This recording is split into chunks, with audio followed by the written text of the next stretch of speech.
மாகாண சபை தேர்தலை முடிந்தால் நடாத்தி காட்டுங்கள். அனுர அரசுக்கு மொட்டு கட்சி சவால். வஜிர சாகல ஆகியோரின் பணைய கைதியாக ரணில் விக்ரமசிங்க, ரவி கருணாநாயக்க குற்றச்சாட்டு. அனுரவின் வடக்கு கிழக்கு அபிவிருத்திக்கு தடையாகும் தென்னிலங்கை அதிகாரிகள்.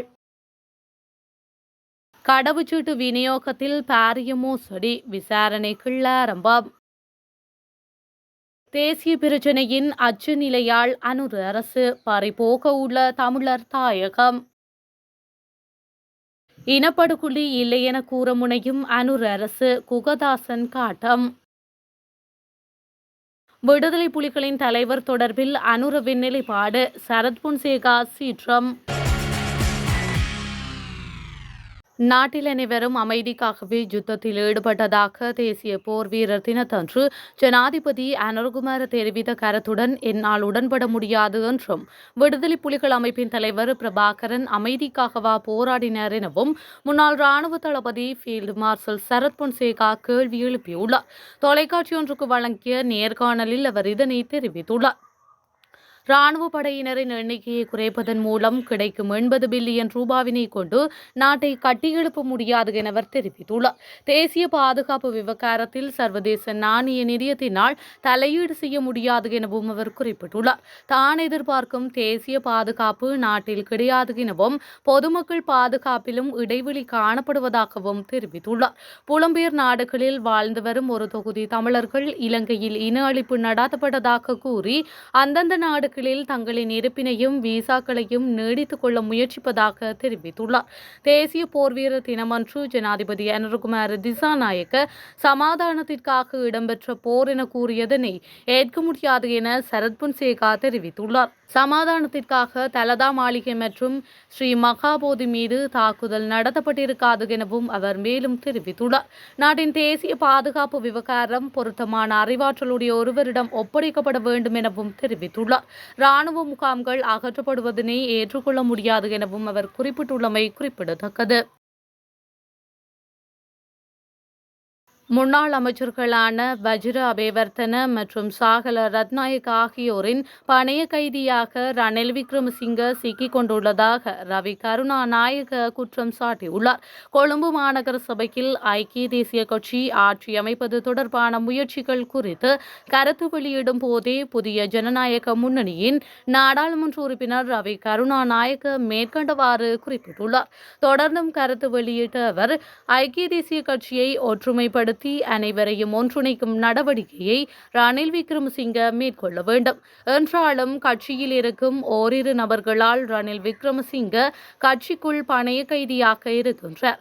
ஐக்கிய தேசிய கட்சி ஒற்றுமையாக செயற்பட்டிருந்தால் கொழும்பு மாநகர சபையின் ஆட்சியை தனியாக அமைத்திருக்கலாம். உள்ளூராட்சி மன்ற தேர்தலில் கொழும்பு மாநகர சபைக்கு மொத்தமாக 119 உறுப்பினர்கள் தெரிவாகியிருக்கின்றனர். அவர்களில் ஐக்கிய தேசிய கட்சிக்கு 13 உறுப்பினர்களே தெரிவாகி இருக்கின்றனர். 2018 ஆண்டு இடம்பெற்ற உள்ளூராட்சி மன்ற தேர்தலில் ஐக்கிய தேசிய கட்சி 55 உறுப்பினர்களை வெற்றி கொண்டது என்று அவர் மேலும் தெரிவித்துள்ளார். முடிந்தால் மாகாண சபை தேர்தலை விரைவில் நடாத்தி காட்டுமாறு தேசிய மக்கள் சக்தி அரசுக்கு ஸ்ரீலங்கா பொதுஜன பெரமுன கட்சி சவால் விடுத்துள்ளது. முன்னாள் ஆளுநர் லக்ஷ்மன் ஜாப்பா அபேவர்த்தன இந்த சவாலை விடுத்துள்ளார். இது தொடர்பில் ஊடகங்களிடம் அவர் மேலும் கூறியதாவது, அரசின் செயற்பாடுகளால் அதன் வாக்கு வங்கி சரிந்து வருகின்றது. முடிந்தால் மாகாண சபை தேர்தலை நடாத்தி காட்டுமாறு சவால் விடுக்கின்றோம். வடக்கில் நினைவேந்தல் நடத்த அனுமதி வழங்கப்பட்டுள்ளது. கொழும்பில் கூட நினைவேந்தல் நடத்தப்பட்டுள்ளது. ஆனால் படையினருக்குரிய கௌரவத்தை இந்த ஆட்சியாளர்கள் வழங்கவில்லை. நாம் தமிழர்களுக்கு எதிராக போர் செய்யவில்லை. நாட்டு மக்களுக்கு வாழ்வதற்குரிய சூழ்நிலை இருக்கவில்லை. எனவே மக்களை பாதுகாக்கவே போர் செய்யப்பட்டு சுதந்திரம் பெறப்பட்டது. இந்த நிலைமையை அனுர அரசு சீர்குலைக்க கூடாது.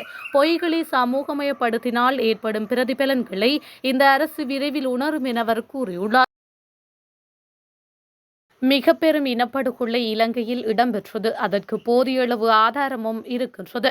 இதை அனுர அரசு இல்லை என கூற முனைவதை ஏற்க முடியாது என வடக்கு மாகாண சபையின் முன்னாள் உறுப்பினர் சபா குகதாசன் தெரிவித்துள்ளார். யாழ் ஊடக அமையத்தில் நேற்று இடம்பெற்ற ஊடக சந்திப்பில் இவ்வாறு தெரிவித்த அவர் மேலும் கூறுகையில், கனடாவில் அமைக்கப்பட்டுள்ள இனப்படுகொலை நினைவு தூவி தமிழ் மக்களுக்கான நீதி கோரலுக்கான உலகின் அங்கீகாரமாகும்.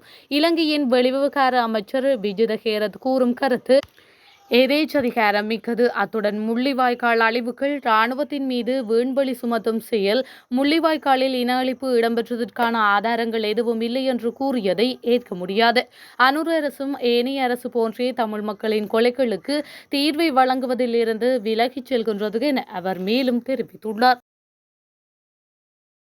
ஜனாதிபதி அனுரகுமார திசாநாயக்க வடக்கு கிழக்கு மாகாணங்களை துரிதமாக அபிவிருத்தி செய்வதற்கு உதவுமாறு கோரிக்கை விடுத்த போதும் கொழும்பில் உள்ள சில திணைக்களங்களின் அதிகாரிகள் அவற்றுக்கு முட்டுக்கட்டை போடும் விதத்தில் செயல்படுகின்றனர் என வடக்கு மாகாண ஆளுநர் நா. வேதநாயகன் சுட்டிக்காட்டியுள்ளார்.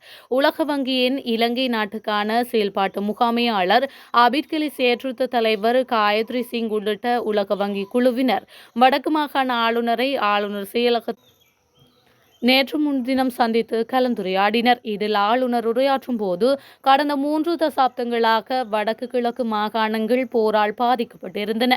இந்த காலப்பகுதிகளில் வடக்கு கிழக்கு மாகாணங்களுக்கு எந்த ஒரு உதவிகளும் கிடைக்கப்பெறவில்லை என்பதுடன் இங்கிருந்த உட்கட்டுமானங்களும் முழுமையாக அழிவடைந்திருந்தன. இந்த நிலையிலேயே ஜனாதிபதி உலக வங்கியை வடக்கு கிழக்கின் துரித அபிவிருத்தியில் கவனம் செலுத்துமாறு கூறியிருந்தார். அதற்கமைவாக உலக வங்கி குழுவினர் வடக்கு கிழக்கு மாகாணங்களுக்கு பயணம் மேற்கொண்டு பல்வேறு இடங்களையும் பார்வையிட்டு இருக்கின்றனர். அதற்கு அவர்களுக்கு நன்றிகளை தெரிவித்துக் கொள்கின்றேன். போரால் மோசமாக பாதிக்கப்பட்ட வடக்கு கிழக்கை ஒருபோதும் வந்து பார்வையிடாத அதிகாரிகள் சிலர் கொழும்பில் இருந்து கொண்டு உலக வங்கியின் திட்டங்கள் வடக்கு கிழக்கு மாகாணங்களுக்கு ஏன் வழங்கப்படுகின்றன என்று கேள்வி எழுப்புவது பொருத்தமற்றது. அவர்களும் இங்கு வந்து நிலைமைகளை பார்வையிட்டால் எமது கோரிக்கைகளின் நியாயத்தன்மையை ஏற்றுக்கொள்வார்கள் என்று அவர் மேலும் தெரிவித்துள்ளார். கடந்த காலங்களில் சட்டவிரோதமாக கடவுச்சீட்டுகள் வழங்கப்பட்டமை தொடர்பில் விசாரணைகள் ஆரம்பிக்கப்பட்டுள்ளதாக பொது பாதுகாப்பு அமைச்சு தெரிவித்துள்ளது. இது தொடர்பான விசாரணைகளை குற்றப்புலனாய்வு திணைக்களம் மேற்கொண்டு வருவதாக அமைச்சர் ஆனந்த விஜயபால தெரிவித்துள்ளார். கடந்த காலங்களில் சட்டவிரோதமான முறையில் பல்வேறு நபர்களுக்கு கடவுச்சீட்டுகள் வழங்கப்பட்டதாக கிடைத்த தகவலின் அடிப்படையில் விசாரணைகள் முன்னெடுக்கப்படுகின்றன. வெளிநாட்டில் இருக்கும் கெகல்பத்தர பத்மே என்ற குற்றவாளிக்கு போலி கடவுச்சீட்டு தயாரிக்கப்பட்டமை கண்டுபிடிக்கப்பட்டுள்ளது. இது தொடர்பாக குடிவரவு மற்றும் குடியகழ்வு உதவி கட்டுப்பாட்டாளர் உட்பட 3 சந்தேக நபர்கள் கைது செய்யப்பட்டுள்ளமை குறிப்பிடத்தக்கது. வடமாகாணத்தில் உள்ள 4 மாவட்டங்களில் இருக்கக்கூடிய காணிகளை அரசு காணியாக அபகரிப்பதற்கு உரிய வர்த்தமானி அரசாங்கத்தால் வெளியிடப்பட்டிருந்தமையானது தமிழர் பகுதிகளை பொறுத்தவரையில் பேசுபொருளாக இருந்தது.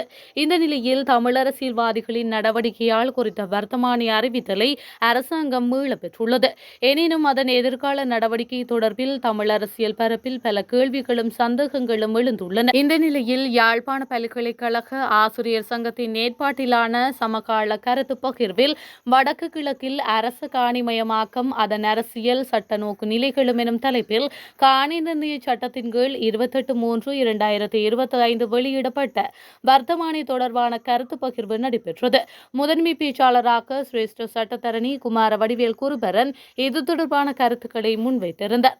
வடக்கு கிழக்கில் உள்ள தேசிய பிரச்சினையின் பின்னணியே தென்னிலங்கை அரசாங்கங்களின் இந்த காணி அபகரிப்பின் முக்கிய பிரச்சினையாக மாறியுள்ளது என அவர் மேலும் குறிப்பிட்டுள்ளார்.